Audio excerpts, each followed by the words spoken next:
Ninox. So, hello, everybody. Good morning, good afternoon, good evening, wherever you join us here in this webinar today. And thank you for taking the time, first of all, to join us on our webinar. And I hope, and I'm sure, it's a good time investment as we want to provide you with some first-hand information how no-code and low-code platforms change the way to develop software application without any programming knowledge. So I'm Jürgen Thiel, I'm the CEO of Ninox, and we all at Ninox firmly believe that the no-code, low-code movement is only just beginning. And clearly we have a goal to not only participate with our company in this movement, but also to be a real driver of this movement. So before I introduce the agenda and the speakers, I would like to ask everybody to do a quick survey, so which should appear now on your screens. And we would like to know a little bit more about the audience, especially what you think about no-code, low-code. And clearly also we will show you the results then in 2 or 3 minutes after my introduction. So if you take the time in the next 2 minutes just to fill that out, I would be very thankful. And as I said, we will show you the results. So I want to introduce, first of all, a little bit of the agenda, what we are talking about today, and clearly also the speakers. So I'm really glad, first of all, to have John Bratincevic with us today. John is a senior analyst at Forrester, and he is a real expert on the topic of low-code, no-code. So he will kick off the webinar, providing us with an overview about low-code in the digital era. After that, John and Frank Böhmer, the founder and CTO of Ninox, and myself, we will have a short panel discussion moderated by Tim Azer, our US sales manager. And after that also, then Frank will give you a quick insight into the challenges of IT today and how the Ninox platform can help you to overcome these challenges. And last but not least, in a second panel discussion, again, which will be moderated by Tim, 2 of our customers who will join us today, Nick Massie from Rotschy and Vladimir Bathory from Grok, 2 companies from totally different industries, will show you then how Ninox allowed them to digitize and automate their business critical processes. So first of all, thanks Nick and Vlad for taking the time today to join us and to be with us and also share your experiences. Feel free also to ask questions during the webinar in the chat. My colleague Maria-Luisa, who joined, who is Customer Success Manager at Ninox, will try to answer all of them. And at the end of the webinar, we will also take a few minutes maybe to talk about a few of the questions. And clearly, if you have questions after the webinar, feel free to contact us. So let's have a quick look at the survey results. Can we put them on the screen already? So that's pretty interesting. So a lot of people have heard about low code. Majority is using already low code, no code software. Very interesting also. And will change your business. It's more or less half-half. So I hope after the webinar, you will be convinced that it will really be able to change your business. So enough talk from me. Let's get started. First of all, John, thank you very much for joining us here. The stage is yours. Of course. Thank you for having me. Happy to be here. Okay.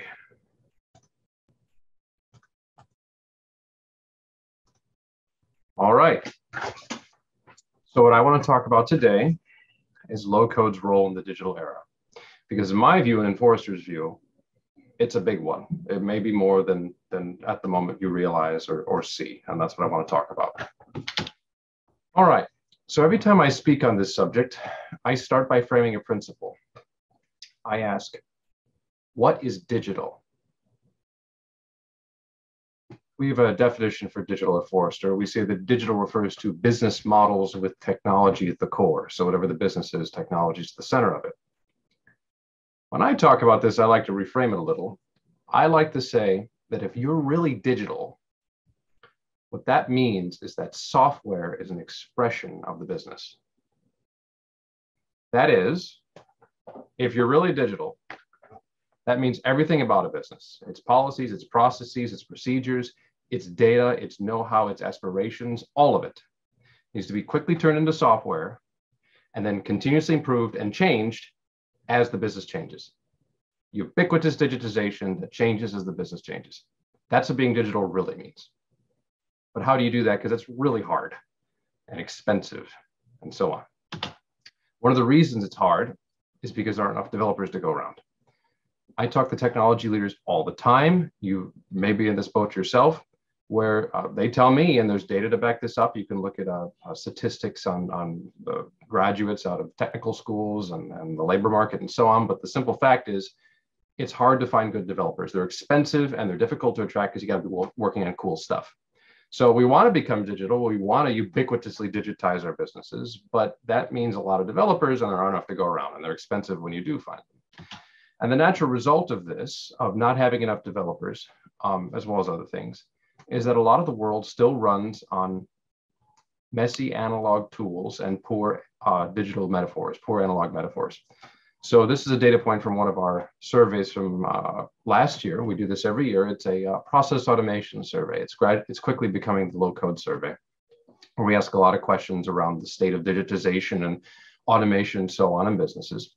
And as of that survey, we found out that 80% of firms, at least according to this sample, still have at least a few process dependencies on paper. So they're passing physical pieces of paper around, or maybe they're scanning them and emailing them to each other, whatever. There's physical paper involved somewhere.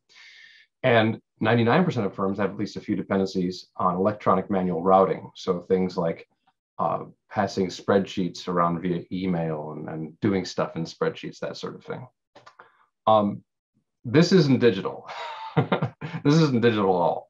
This is fragile. This is messy. This is invisible. And oftentimes it's actually really important things that are lodged in these sort of workaround tools and these workaround ways of capturing things. And this is a big chunk of the problem we have to solve if we're going to become digital, is all this junk, all this invisible DNA of business that's captured in spreadsheets and paper and emails and phone calls and whiteboards and wishful thinking, that needs to be turned into software and then continuously improve. This is a big part of the mountain we got to deal with. And this is where low-code development comes in and is very important. So I should define what low-code development is. Sometimes it's called no-code. It depends on what kind of developer you're appealing to and so on, but the idea is basically the same. Low-code development platforms are products for making applications and software. So they're for developing apps. But instead of writing code to develop apps, thousands or millions of lines of code, like in that box in the upper right there, that requires a coder to do it, someone who knows the languages and so on. They provide visual tools and abstractions instead. So for example, old school, you write code to make a screen. Low code, it's WYSIWYG. You drag components onto a screen and you configure them and resize them and that sort of thing and tie them to services or data or whatever. Old school coding, you'd have to write all your business logic into a programming language, right? JavaScript or whatever. Low code, they might give you a canvas for drawing out a process diagram and it'll manage state for you, or it'll do little automations or whatever. So the difference is it's for making software, but instead of writing code, you're using these visual abstractions to make the software you need. And there's a range of services they give you to do that. And this opens up a lot of opportunities. I should mention before I get into the opportunities, this isn't a niche thing. It's becoming extremely mainstream. I speak to the biggest companies in the world routinely. That's part of my job, but across all sizes of companies, lots of developers are using these tools now. And as of our last survey, this is the metric that came back. We do this big developer survey every year. As of that survey, 37% of developers are using one of these tools today as part of their jobs. So we're past early adopters, right? It's becoming mainstream. It's becoming a part of the architecture and approach of a lot of development shops. It's becoming a normal thing. Some of the benefits that low code brings, and one of the reasons adoption is growing, like I showed you on that chart, is basically threefold. This is kind of how I boil down the benefits of low code, big picture, its role in the digital era. First is, and I think everybody should know this, but if you don't, it's a lot faster than coding. It really is. My rule of thumb in general is that it's about 70 or 80% faster on average across the range of use cases you might run into. For really small use cases, maybe it's 99% faster. You know, click, click, boom, you got a quick mobile app to track something. On very large projects, maybe it's 50 to 60% faster, you know, where a lot of the work is in the change management and the rollout and the requirements gathering or whatever. But on average, it's a whole nother universe when it comes to speed and effort and delivering a solution. So that is quite real. We've observed it many, many times. The second is because it's so much faster, that means it's naturally more adaptable. You're more inclined to change what you have because you can do it with speed and quality, because all the services tend to work together to ensure interoperability and all that. But this also naturally then leads to innovation, because when the speed and cost barriers are lowered to make a new app and try out an idea, or change an app to improve it or try out a new idea, that just naturally leads to changing and making lots of new things and innovating all the time. I have some examples of that later, but when the threshold for making and changing software goes down, that means you tend to do a lot more in software and take more risks and try things out. So oftentimes it's actually used as kind of the innovation medium for innovation teams, which is very interesting. And then third, and I think this is the most disruptive, when you don't need coders to make apps, that means that other people who aren't trained coders can potentially become developers. The very easy way of doing this is where IT departments and development teams give their business analysts low code. So instead of writing requirements, they make apps instead. But the really disruptive thing is, and we see this happening now, in the long term, this opens up the possibility of anyone who uses a computer making simple applications or workflows, or even not simple ones, complex ones. And we call that citizen development, the idea of business people outside of technical teams in IT building software and continuously improving software. And that's a really disruptive thing, because that changes the future of work. And that really expands your potential developer pool, going back to the problem I mentioned earlier around there not being enough developers out there to really become digital. So I should mention, with all that context of the benefits that low-code brings, sometimes you'll see this out in the press and so on, and the analyses of various people. They'll say that low-code it's useful and it's good, but it's very specific. It's only for a very specific use case typically. And if you go beyond that use case, well, then you really got to code again. Anyway, that's not exactly true. There's certainly a bunch of products for which that is true. But the standard sort of developing out there for low-code development platforms is what I call modern development in a box with abstractions. So the idea is these platforms give you a range of tools and services. It's not just one tool, like we make interfaces, so we've got a screen builder. They've got a range of tools and services that can basically cover a big chunk of the development bell curve, a big chunk of the use cases you would expect to do in a regular coding language, right?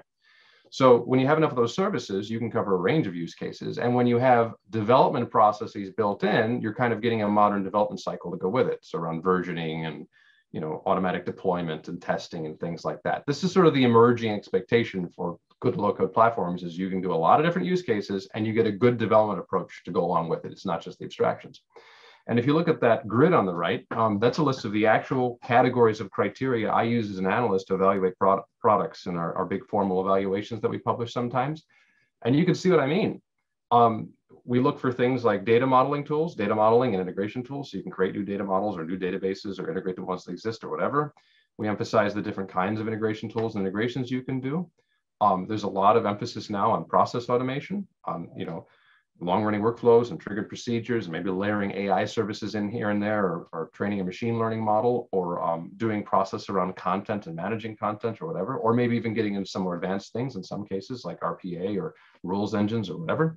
We look at UX design tools, so creating screens and experiences and different navigation schemes and all that. We look at mobile development, and then we look at a whole bunch of stuff around testing and deployment and management and collaboration and governance and stuff around reporting, right?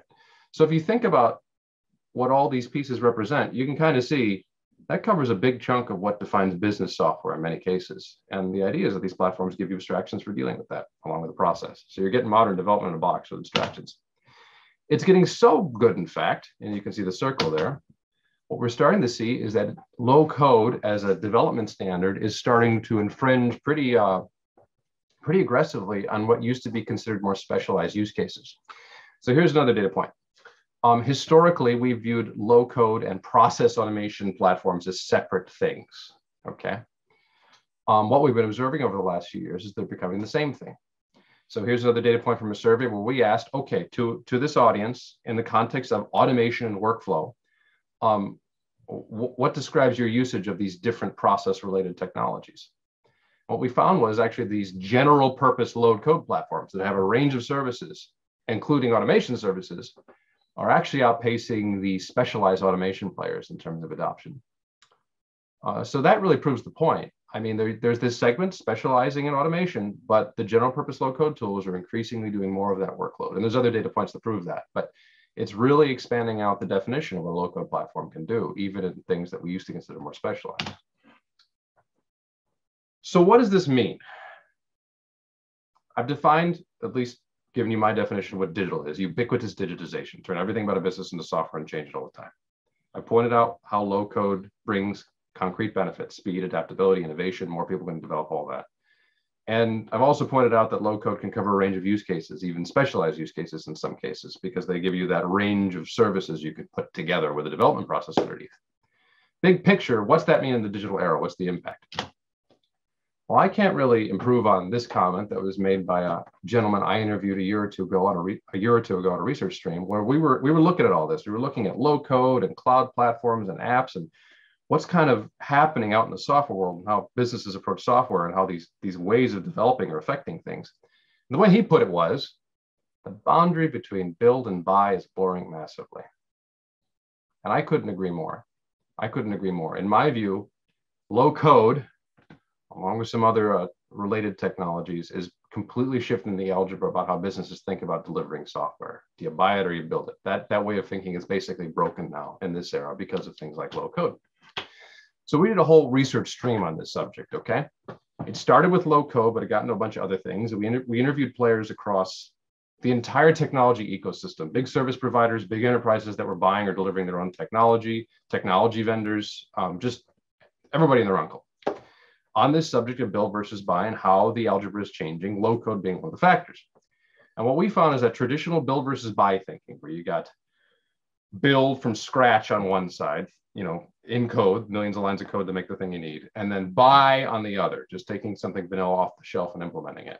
Basically that way of looking at the world is wrong. And there's 4 basic assumptions about it that fail in the digital era.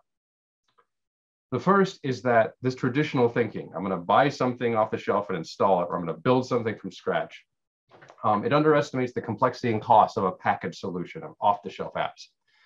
It kind of shocks me that people still think of it this way, but the reality is, if you look at enterprises, any off-the-shelf implementation or many off-the-shelf implementations, they're still very expensive. They're still very difficult. They still take a long time, and you still got to customize the heck out of them for any kind of complex environment. I've seen this over and over, situations where we're going to go the easy route. So we'll do the off-the-shelf app, and the reality is it isn't very off-the-shelf, but it isn't nearly as fast or cheap as you think. Because becoming digital means things have to change and be specific to what you need to express the business. And making those vanilla things fit the business can be very hard if they're not architected for that. The second is, because of low code and cloud platforms and things like that, traditional build versus buy thinking overestimates the cost and complexity of new app development. So it's this assumption that we're going to be dipping in the primordial soup of code, and it's going to be so hard and so complex and so difficult to change. It's going to take so long, and we're going to go through this arduous process. There's going to be all this risk and expense. And the reality is, when you've got things like low code, you've got things like cloud platforms that have matured immensely in the last 5 years, there's very little you can't build with those components and services and abstractions. And in the case of low code, there's a lot of quality built in around interoperability and error checking and so on to go with it.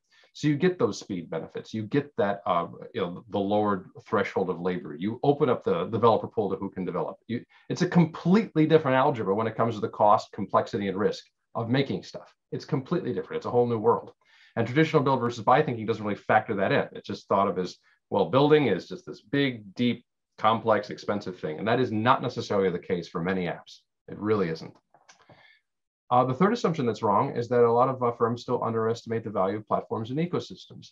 So this is usually the domain of kind of larger technology vendors, but there's a lot of value in having a common platform with development tools where maybe you bought some important applications that you run on it, and then you extend them with the development tools, often low code. And maybe there's an ecosystem of applications that you can tap into to put into the platform and connect to other things on the platform, and then extend and customize and integrate or whatever with low code. And then usually there's lots of add-ons and components that play very nicely with the development tools in the ecosystem and so on. So traditional build versus buy thinks of like best standalone, best of breed solutions that you somehow work into your architecture versus coding something from scratch. And the reality is there's this whole idea of an ecosystem that works well together that kind of balances these different considerations against each other. Build versus buy typically doesn't take that into consideration.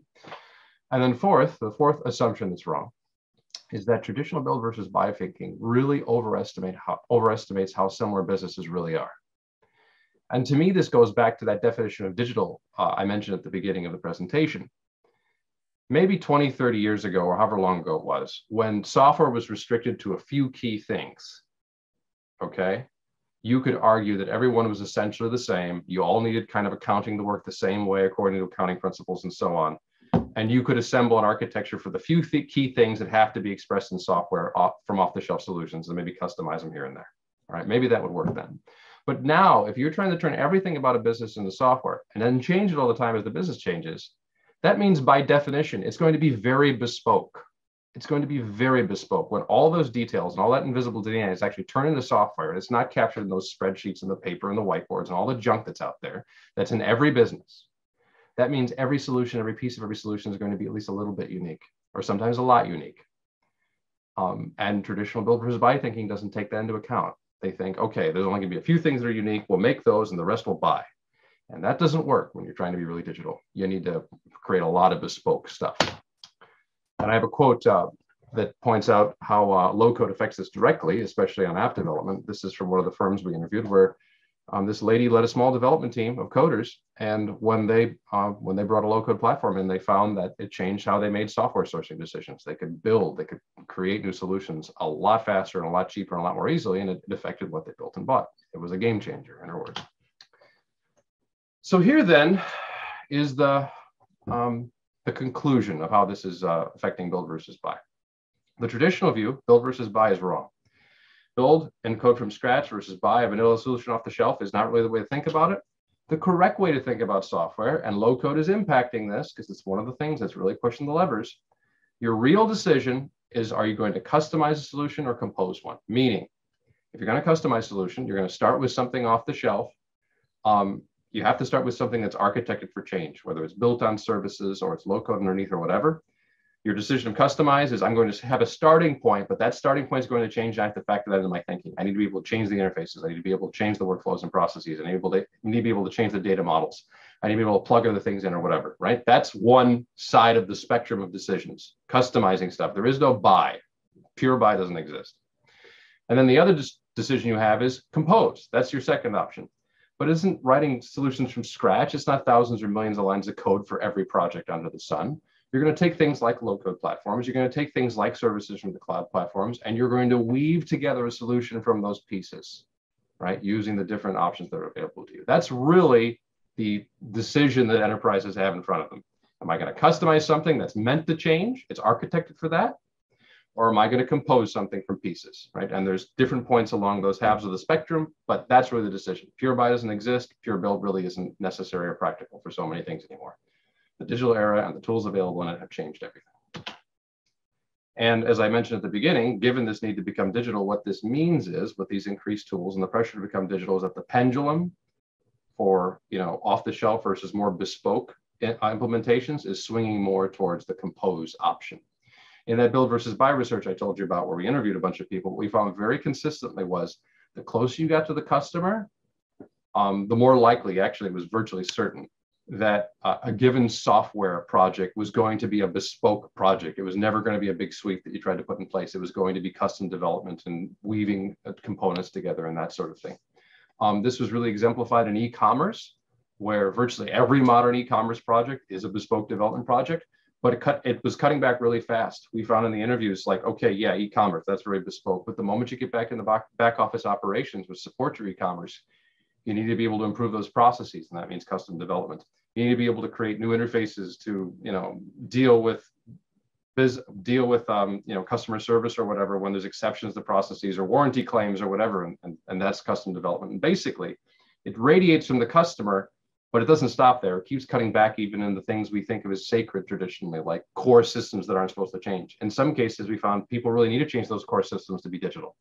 My favorite example was the insurance company that had to change their billing process so they could issue $1 billion in refunds when COVID hit. Like, billing isn't supposed to change. It's supposed to be cut and dried. But they found they had to change their billing process when business conditions changed. And that's why being bespoke and being able to be flexible and change things quickly is so important, and things like low-code help. So in this context then, in the digital era, there's really 5 basic pragmatic options for modern delivery on that spectrum from customize to compose, and they're on the graph there. I won't go through each one of them, but you can see that we put low-code right at the middle, that this idea of this general purpose range of services with interoperability and quality checks and so on, and abstractions that can get more people into the act in terms of developing, that's one of your options for modern delivery because of the pragmatism of it and getting it being digital and turning everything into software. So to kind of close out, I don't want you to think this is all just abstract. This is me just theorizing. I've seen this a bunch of times. I've spoken to firms that are doing this. I'm starting to write case studies in some of the firms that are doing this, where low code really does affect how they view software in general and software sourcing strategy and so on. But here's a few from a range of industries. I'll just tell you about some of them. One I really like is in banking on the left there. I've seen examples in banking on both sides of the spectrum in terms of who's developing and what they're developing. One example I like a lot was a core modernization project for a large European bank, where they had a mainframe and a bunch of applications and so on, and they realized their applications were not flexible and they couldn't create new digital products and or implement new channels for engaging with customers and that sort of thing. So they looked at the standard banking packages, right? The very good ones. They had a big consultancy help them and advise them on their strategy, and the banking packages were good, right? They met most of the needs of any modern bank would have, right? And if you know anything about that industry, there's a lot of good software in it. But they made the decision based on some knowledge of low code and advice from this strategy consulting company. After they looked at it, they made the decision to modernize their core and create all these digital channels using a low code platform instead, because it would give them future flexibility, because it would allow them to pursue this transformation, right? This idea of being digital. So that's what they did. And it was better and faster and cheaper. And it's actually been so good. They've got such a flexible foundation that they can turn around changes in their software for their partners in a couple of days, in many cases. They can create new products in a few weeks if they need to, because it's so flexible now. And they become so good at doing it that they're starting to resell some of these solutions to banks in other countries. So they made the decision to do it in low code because of the practicality of it. And they're killing it. And it directly affected how they looked at the problem. They compared it to off-the-shelf solutions and decided not to do it. Another interesting example in banking is a large bank I spoke to, and they did citizen development. So they decided to let business people develop applications. And this was really interesting because I wasn't interviewing them about build versus buy at all. I was interviewing them about citizen development. And where they were at last time I spoke to them was they had about 1,200 developers, the vast majority of whom were business people on this low-code platform. And they had experienced all the benefits you'd expect of lots of digitization, lots of automation, and lots of innovation, and lots of work between business and IT and all those sorts of things. But they volunteered over the course of that conversation that as they had built this capability out as a business capability, they had been buying fewer apps and hiring fewer consultants as a result. So it directly affected build versus buy. They were less inclined to buy apps and pay people to implement stuff for them because they had this low-code capability and expertise embedded in the business, because hundreds of business people were building apps. That changed how they source software generally, right? And this is sort of the bottom-up thing. This is the democratization thing affecting software strategy. Very interesting. Other examples, I've got so many. Manufacturing was a marvelous story. Company I interviewed, well-known manufacturer. They bought a good manufacturing execution system, spent a few million euros, I guess it was, on it. Tried to roll it out over several years, and it didn't work. The reason it didn't work was because the various plants they tried to roll it out to could not align to the processes in the system. The system was not made to change, and be bespoke and express the business in software. It was meant to bring best practices that you conform to. So that gets right in the way of continuous improvement. If the plant's trying to improve its processes and the manufacturing execution system manages the processes, yet that's incompatible, right? So they tried to roll it out for several years. They shuttered it. They threw it away after spending millions. They brought in a platform aimed at business people, aimed at the manufacturing industry, and they had their manufacturing engineers and their continuous improvement coordinators. So these are like kids right out of college. They go work on the plant floors to learn the business and make things better. Those people, not the IT people, not the developers, those people wrote the manufacturing execution system instead.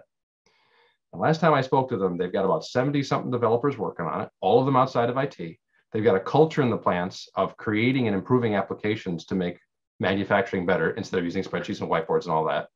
And is better and faster and cheaper than the system they bought originally. And by cheaper, I mean like 10% of the cost. And it's doing very advanced use cases. This isn't just like little spreadsheet replacement stuff. They've got like IoT connectors and machine interfaces and all sorts of things. So that shows how even in this case, this was a very much a, we're going to buy this best-in-class solution.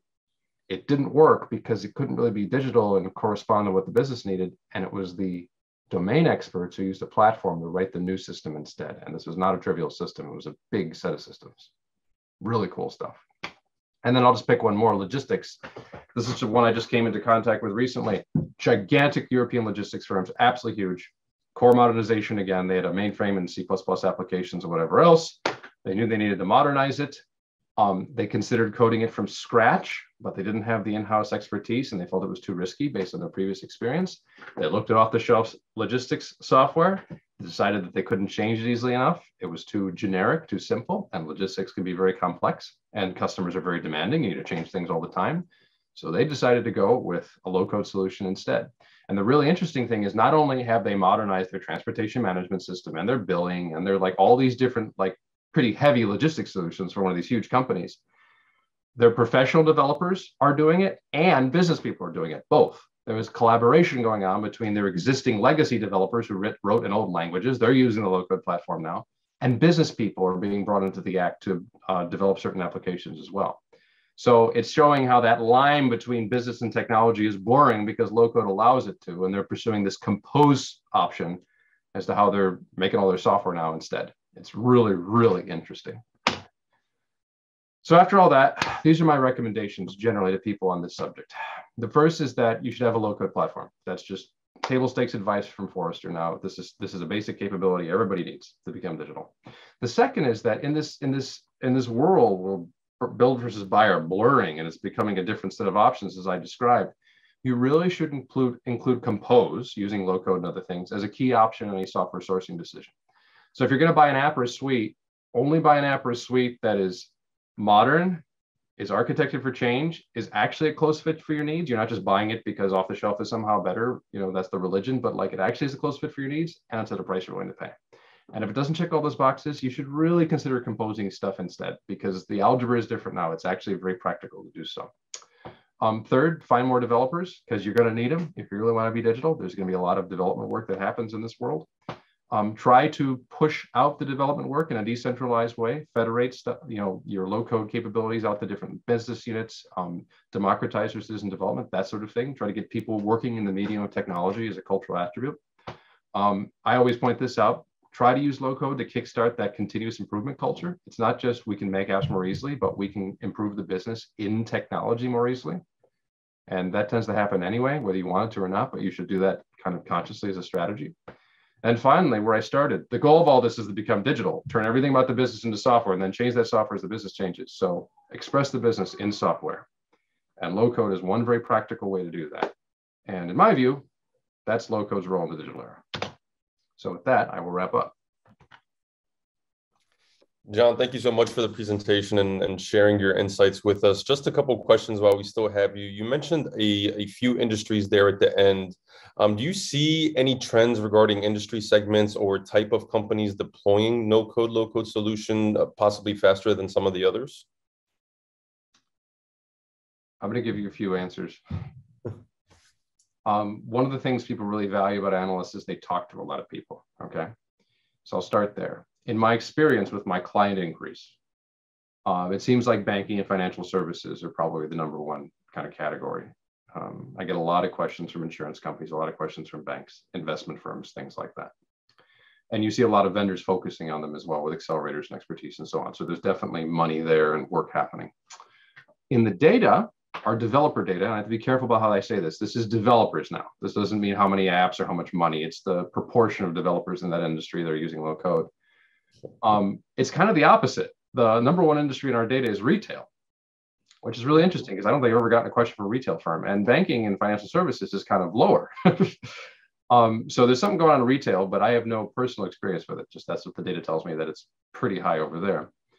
And another pattern I think is important when it comes to industries is a number of vendors are starting to identify industries that are particularly in need of digitization, right? It's not even that they have bad software, like they don't have any for a lot of important things.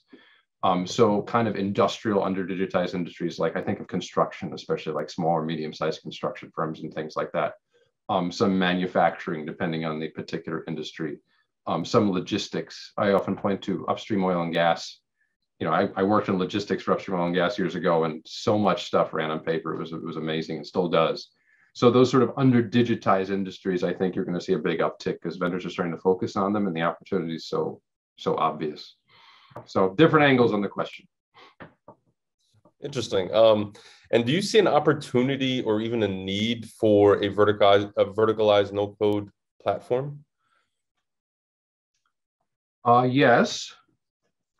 If you look at kind of the big picture economics of platforms, you know, the big companies are going to do a lot of low-code work, right? These big, you know, sort of horizontal platforms that are in big companies. And what you're seeing a lot of smaller vendors do, and that I'm also advising them to do, is they specialize more in verticals. So what are the stories? Actually, the case study, the manufacturing one, that is a verticalized platform where the manufacturing engineers built the manufacturing execution system. That is a verticalized platform that's aimed at manufacturing and other frontline industries. It has specific integrations and components that are very good for those industries. They have in-house expertise to help people with consulting, that sort of thing. So yeah, I think it's basically that if build and buy are blurring and nobody really buys stuff off the shelf nearly as much and nobody codes from scratch, what that means is you're going to see, well, there's a value in domain expertise baked into the platforms. You're going to see development platforms start focusing on industries. I'm starting to see that happen already. Make sense? Yeah, absolutely. Absolutely. Now, Frank, you worked at a large IT corporation when you founded this company. How does John's presentation resonate with you? Yeah, thanks. Thanks for the question. Actually, very much in multiple aspects, I have to say. So, first of all, I found this, John's analysis of the misconception versus build, of the build versus buy question quite interesting, because in that context, working at the large automotive company in the IT department, I've seen it both. I've seen really long-running custom development projects on one side, but also adoption and integration of so-called off-the-shelf applications can be very extensive in such a context, and the amount of customization can be really high. And when software is not built in a way with flexibility in mind, then you can even end up at a point where customization is no longer really feasible, because the original product might be not as good as a match for the actual problem in that company as initially maybe hoped for. So I think this is an important thing that low code and no code addresses, that it kind of blurs this line between build versus buy, and that it actually can combine those things by maybe bringing built-in or pre-built functionality that already solves certain aspects, and then again provides all the flexibility you need to adapt this platform to the very specific needs of the company. So this is one aspect I've seen in that context, definitely.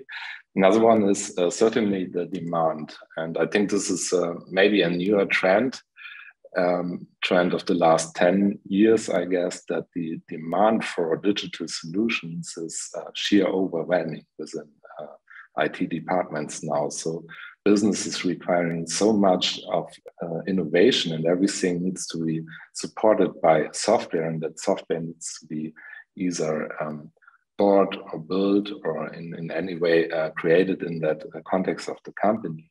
So how can an IT department deliver all that? And it's really a tough problem to get all the resources, all the talent you need into the company. The demand is very high, and certainly large corporates can maybe find the talent on the market. But when you're a little player or an SMB type of customer, find those developers who are skilled enough to create software, it's almost not feasible. And then the third thing, I mean, John, that has been on your last slide.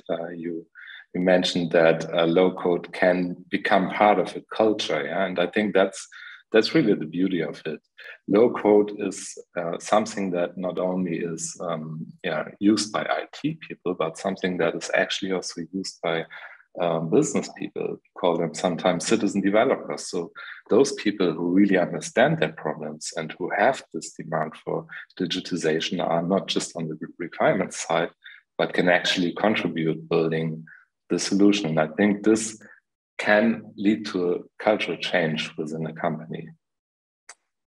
Very interesting. And Jürgen, from your experience talking to our customers and partners, what are your views on this? And can you confirm, John's insights and perspective on this no-code topic as well? Yeah, what can I say? Absolutely. I mean, I could maybe talk a lot about very many topics which John mentioned here, but I want to start with maybe what he mentioned about the use of Excel, email, paper, and all these kind of things which are still used in companies today. And honestly, when I started here, I didn't believe that really. And the more I talked to customers and partners and everybody, I saw, hey, this is really reality. And it's amazing still how much of paper and Excel sheets and things like that are still used in companies. And especially, and John mentioned this at the end of his presentation, especially in these, let's say, under digitized industries, like he called it, like construction, like in the area of manufacturing, for example, where we see that basically a lot. And also this, what John talked about, the underestimating the efforts to make standard software packages really work. I heard that a lot from customers actually who spend a lot of money on big software packages, which then were really not flexible enough or didn't do the job, or also overestimating the efforts really to do custom application development. So with a low-code, no-code platform, it's not as hard as maybe people think about. So that's why we at Ninox, we focus on these, let's say, under digitized industries. We focus especially also on small and medium-sized companies where we see this even more. And we work a lot with, first of all, with our partners who develop solutions based on our platform, but we also want to deliver ourselves modules for the customer to bring more speed to value, basically to bring some prepared packages to them where they can build their applications according to their needs. And maybe one thing I also want to mention, and Frank mentioned this also, is this citizen developer. This is really an interesting thing. If you see that developers, software developers actually were working in IT and they were, let's say, educated software developers. So what you see today is really people in the departments, in the business departments who understand the processes. Basically, they are able to build their processes on software based on no-code, low-code platforms. And I think in a few minutes, we will see two of these examples with Nick and Vladimir joining us. They are these typical citizen developers who understand really how their business is working, and they develop their platforms based on our platform, actually. That's a great point. Great points. And last question for you, John. Do you foresee, how do you foresee this trend impacting the role of IT departments in businesses and companies? Well, just kind of how build and buy are blurring. I think technology and business are going to blur. So right now, the way companies are organized is there's a technology team and there's a business team, basically, right? IT versus business. And I see it developing to a spectrum. So maybe at the one end of the spectrum, you have like platform teams or something, people who provide services and ways of doing and making things. And then you'll have your coders that do things that need that, maintaining systems or creating extensions to low code or whatever. Then you'll probably have kind of the rapid development idea, whether they're in IT or business, but they're very competent at developing rapidly on low-code platforms. And you'll see decentralized IT, so departmental IT in a lot of places. And then you have business people who are expert developers in low-code, but are also business people, your ringer problem solvers who go around and do things, right? This was sort of my job back in the day. You're every black belt in the world is going to be a developer, right? An expert developer. That's just how it's going to happen.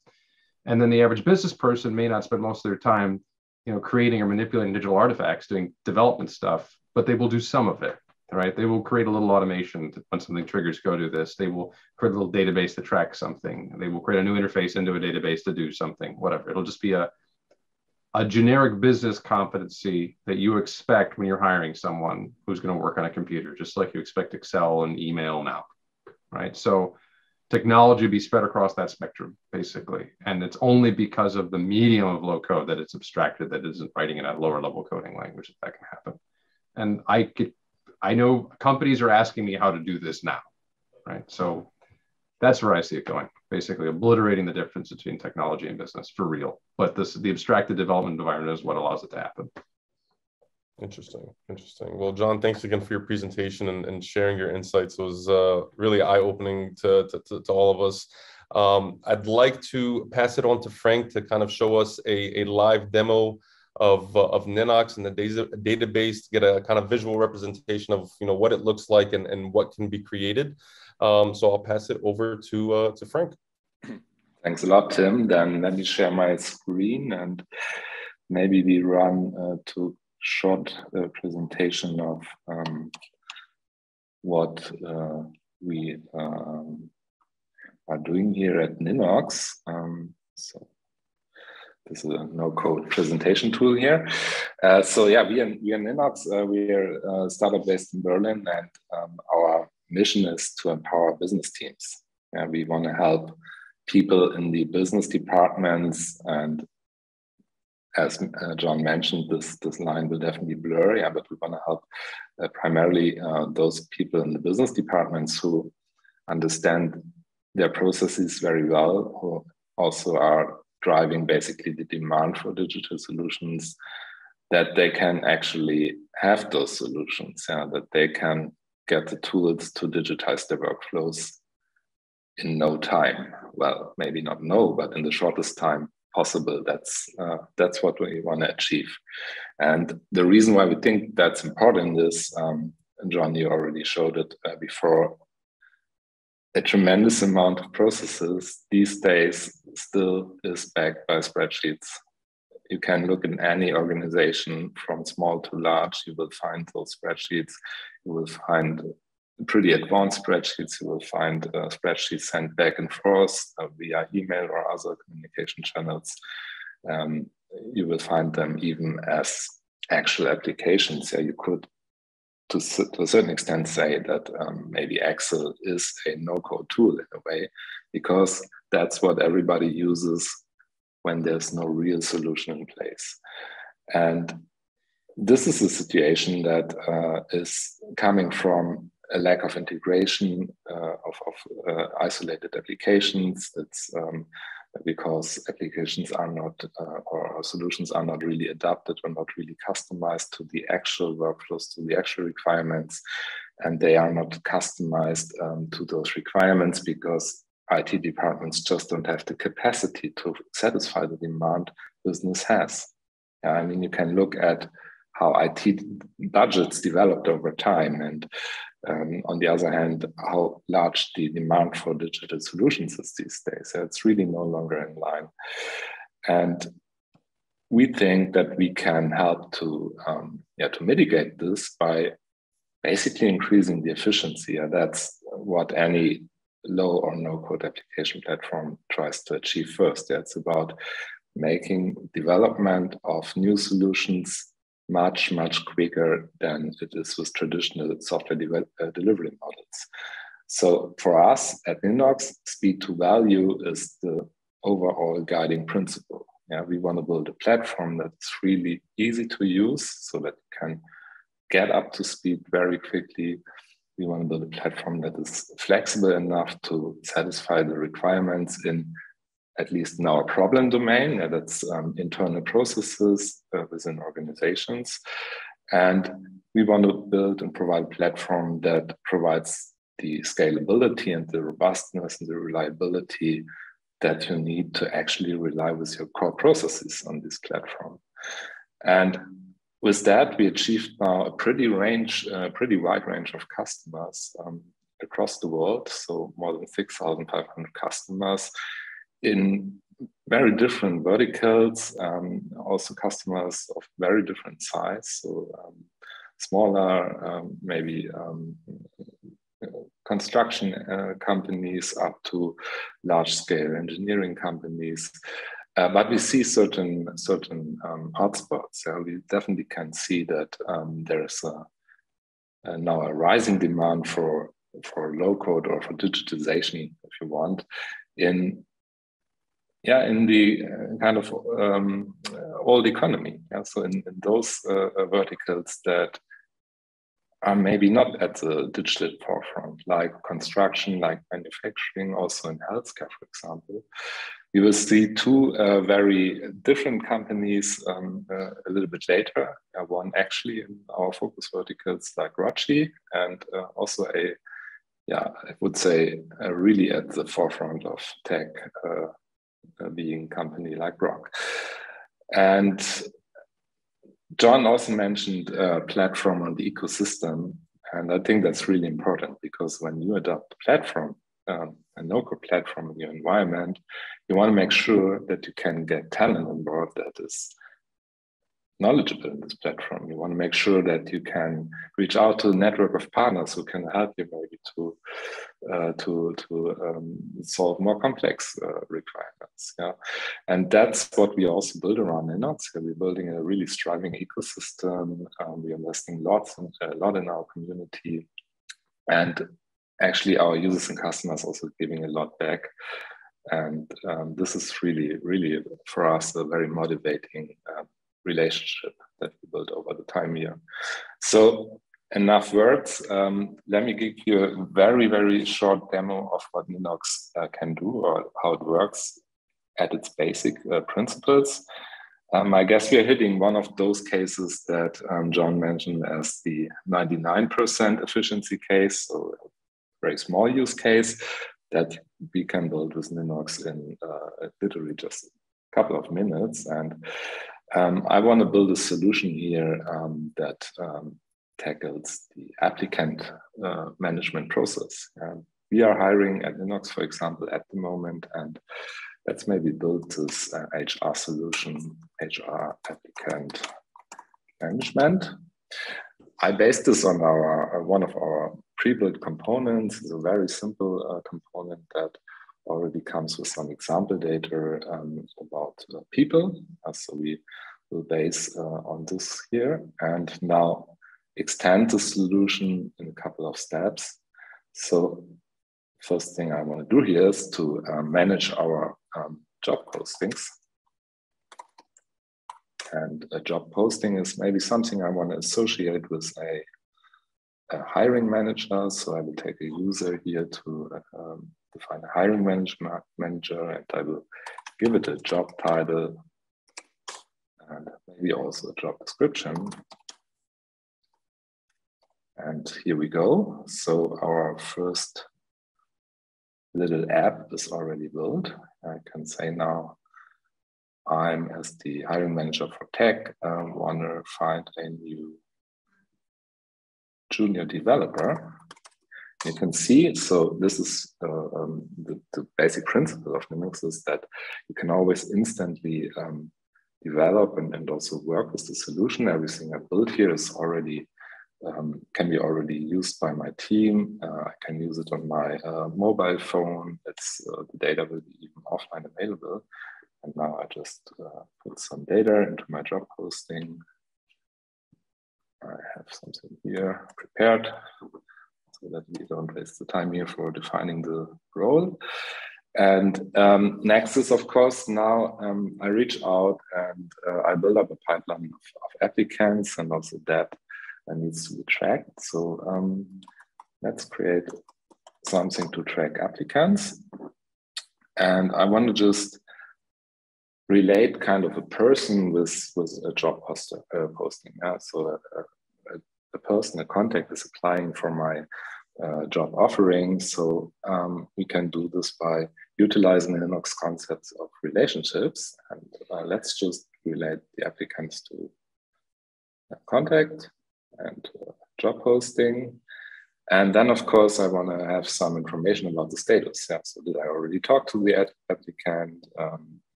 Did I reject them, or did I go on in the process? So let's have some status information here. Status. and say, okay, initially it's a new applicant, and then we have first call just to get together and get to know each other, and then we have maybe a interview with the business team, and then we make it really short here in this demo.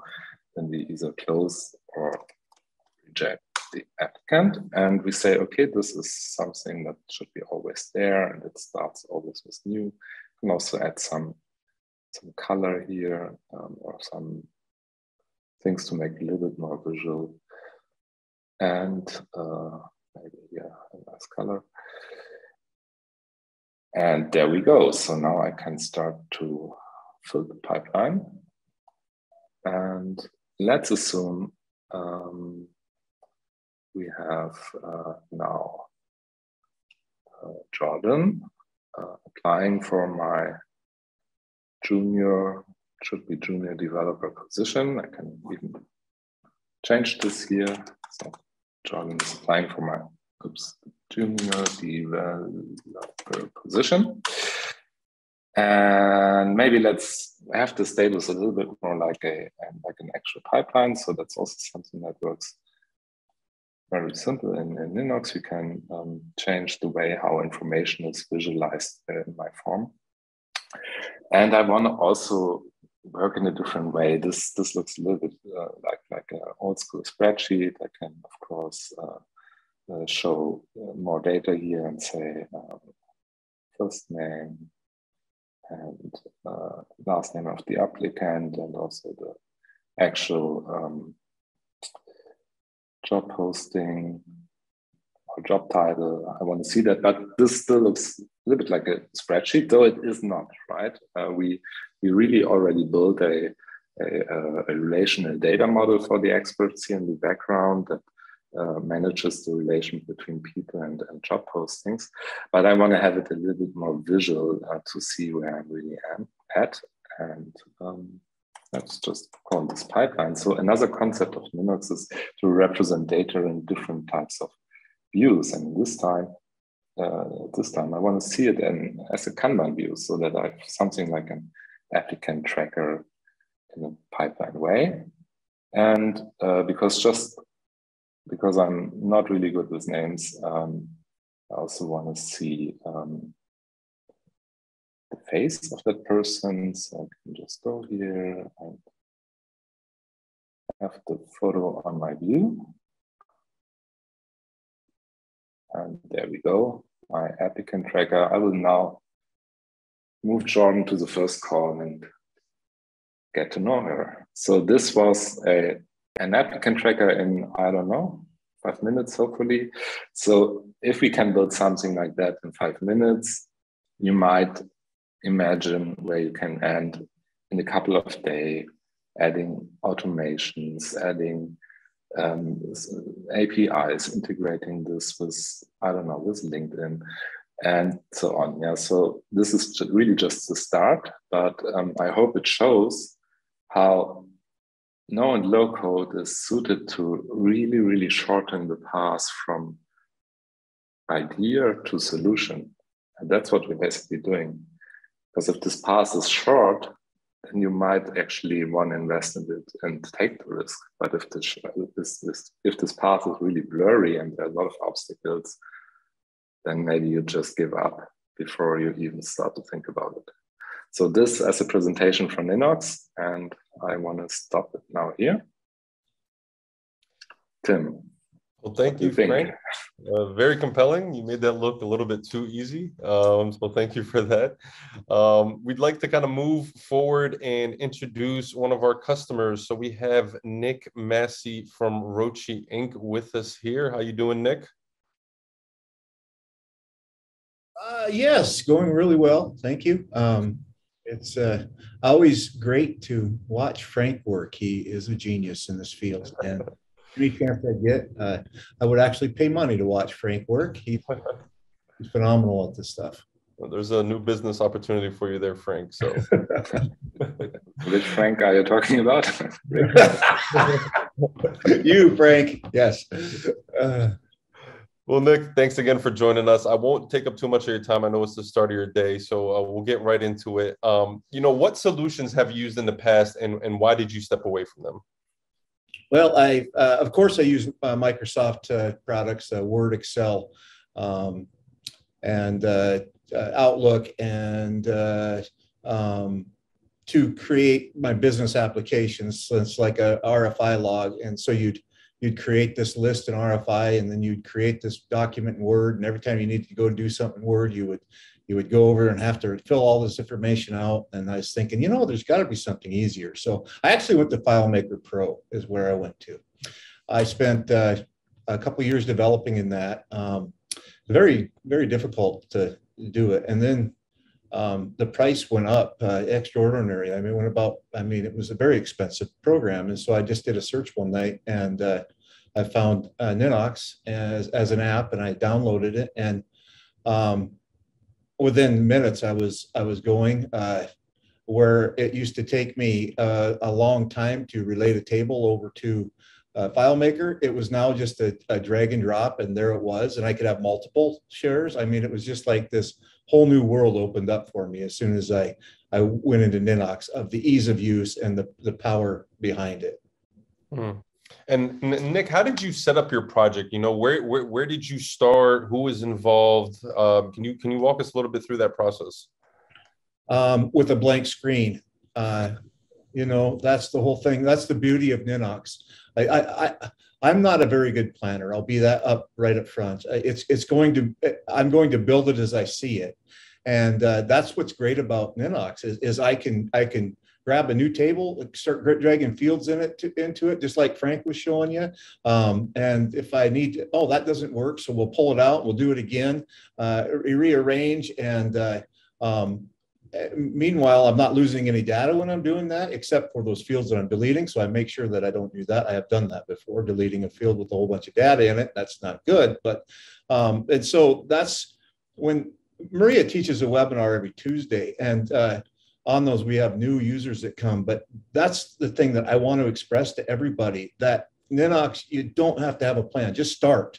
Just start with what you're doing. We had a newbie the other day that he was setting up contacts, and they showed him how to use his iPhone contacts just to bring straight into Ninox and go. I mean, that's the beauty and the ease of this. Interesting. And you're a citizen developer, correct? I've wrote. Yeah, I have very little development skills. I depend on WYSIWYG a whole bunch. So with that being said, how do you rate the complexity or the coding knowledge needed when starting with a platform like Ninox? Again, you don't need any coding necessary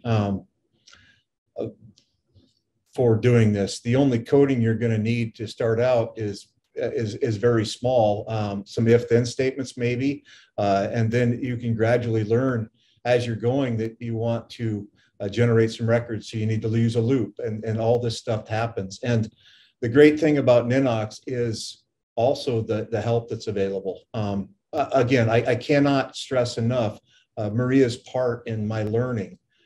Every Tuesday she comes in and she shows us how to do something, and there's other users that are involved. That it might be something little and small, but and that's the great thing about this about Ninox also is, if somebody doesn't know, then somebody else does, and they'll jump in, and we share a lot between each other to get the information we need. There's nothing that hasn't probably already been thought of that you can go out and search and grab it from there. Interesting. And being that you've been using a no-code platform, specifically Ninox, for quite some time now, where do you see the value or the differentiator over time for your specific use case? Again, the change ability. I mean, if we want to change something, we just jump in and go. There is no, I think somebody hit on that. There is no, we have to go back and do a bunch of coding changing and everything else. And if we don't like the look of something, we'll just hide some fields and add some new fields, and away we go again. And so it's the development time is very dynamic, and it can change at any time. We're not held in this box that says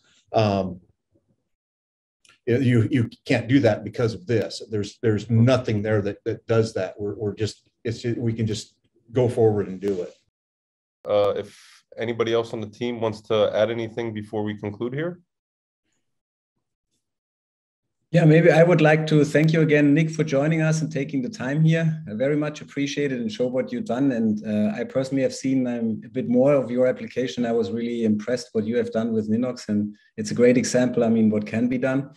And from my side also, thank you very much for everybody who attended the webinar. I hope it was useful. I hope it was insightful. And as I said before, please feel free to contact us after the webinar if you have any questions, you need any more information, and hope to see you in one of our next webinars or events we are doing. Thank you, everybody. Shameless plug here, but Tuesdays, 9 o'clock Pacific time, noon Eastern time, go and watch Maria work, because if you have questions on Ninox, that's the source to do it. Andy from Nioxis also does one on Thursdays, and that's a good source too. Lots of YouTube videos out there. When you're working in Ninox, you're not alone. There's plenty of help out there and available. Watch the forums on the Ninox website. There's answers there too. Thank you, Nick. We really appreciate your time and your business and your continued support. It really means a lot to us. All right. I think with that being said, I think we will conclude our webinar. And as Jürgen has mentioned, thank you everybody for joining and taking time out to spend some time with us here and learn a little bit more about no-code and Ninox. And we hope to see you guys again soon. Ninox, achieving more together.